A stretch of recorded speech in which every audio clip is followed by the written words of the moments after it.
איך לא רק שורדים בעולם העסקים של היום, אלא ממש מצליחים. כן. המסמך הזה קוראים לו המפתח להצלחה בעולם העסקים התחרותי, והוא בעצם מנסה לתת לנו את הדרך לשם, את הדרך היעילה. נכון. אז המשימה שלנו פה היא לזקק את התובנות העיקריות ממנו. והאתגר הוא ברור מההתחלה. המסמך הזה מראה שהתחרות פשוט ענקית. קשה להתבלט? בדיוק, זה לא מספיק להיות טוב, צריך גם כאילו שישמעו אותך. נכון. והשאלה הגדולה פה היא, מה באמת, אבל באמת, צריך לעשות כדי להצליח? מה הצעדים? אוקיי, אז בוא נראה. הוא מתחיל עם כמה יסודות. הבסיס. אז קודם כל להבין מה הערך המיוחד של העסק. מה הוא נותן שאחרים לא. הייחודיות הזאת, כן. ואז להכיר את הלקוח, ממש להכיר אותו.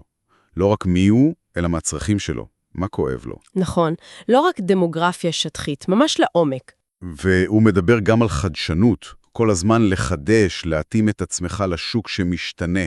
ושיווק, אבל שיווק חכם, שמגיע בדיוק לקהל הנכון. נשמע, מתכון די סטנדרטי, לא? כן, אלה בהחלט אבני בניין חשובות.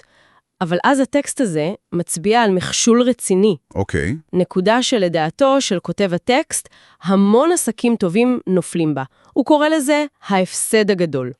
ההפסד הגדול. מה זה אומר? זו הנטייה הזאת שכמעט באה טבעי לנסות לעשות הכל לבד. הכל in-house. מתוך מחשבה של חיסכון, או אולי סתם כי לא יודעים אחרת, הבעלים של העסק הופך להיות גם איש השיווק וגם איש הכספים וגם האסטרטג וגם הכל. כן, מוכר.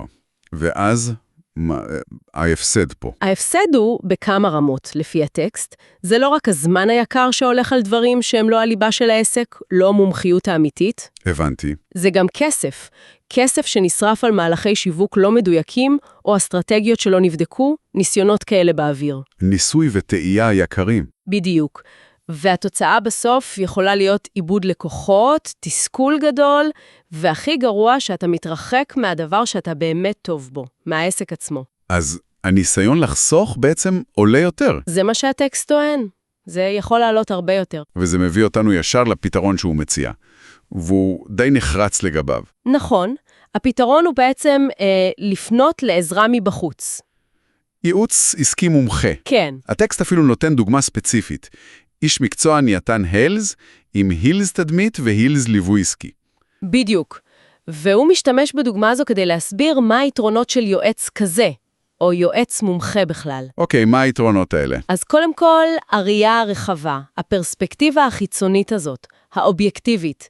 מישהו שיכול לראות את כל התמונה, יח"צ, תדמית, שיווק, אסטרטגיה, ולחבר ביניהם. משהו שקשה לעשות כשאתה בפנים כל הזמן. מאוד קשה. הטקסט טוען שזה פשוט פותח זוויות חדשות, אפשרויות שלא רואים מבפנים. הגיוני. ומה עוד? היתרון השני, ואולי קצת מפתיע, הוא חיסכון במשאבים. למרות שייעוץ עולה כסף. כן, הטענה היא שזה חוסך הרבה יותר בטווח הארוך.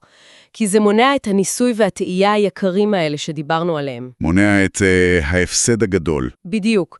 זה מאפשר ליישם דברים שעובדים, שיש להם הוכחות, וזה מוביל לנקודה השלישית, התמקדות בתוצאות. אוקיי. תוכנית עבודה ברורה, מדידה, לא רק דיבורים באוויר, אלא פעולות שמביאות תוצאות ממשיות. אז אם נסכם את התובנה העיקרית מהחומר הזה, נראה שהיא די ברורה בעצם. כן. בעולם התחרותי של היום, ההשקעה במומחיות חיצונית, בייעוץ מקצועי, היא לא איזה מותרות. ממש לא. היא מהלך אסטרטגי. לפי הטקסט הזה לפחות, זה יכול להיות ההבדל בין, נגיד, לדשדש ולקוות לטוב, לבין ממש לבנות דרך להצלחה. נכון. זה משנה את הגישה מאולי נצליח איכשהו, יש לנו תוכנית איך להצליח. בדיוק. וזה משאיר אותנו עם מחשבה לסיום, שאלת המשך כזאת שנובעת מכל זה. כן. מעבר לשאלה כמה עולה ייעוץ, אולי השאלה היותר מעניינת היא, מה המחיר שלא לקחת ייעוץ? המחיר הנסתר. כן. כמה הזדמנויות מתפספסות, כמה זמן וכסף מתבזבזים על דברים שלא עובדים. נקודה תומה. ואולי שאלה עוד יותר ספציפית, שכל בעל עסק יכול לשאול בהשראת הטקסט, איפה בדיוק אצלי בעסק? ממש עכשיו. מבט חיצוני מקצועי יכול לעשות את השינוי הכי גדול, את האימפקט הכי משמעותי. שאלה מצוינת למחשבה, בהחלט.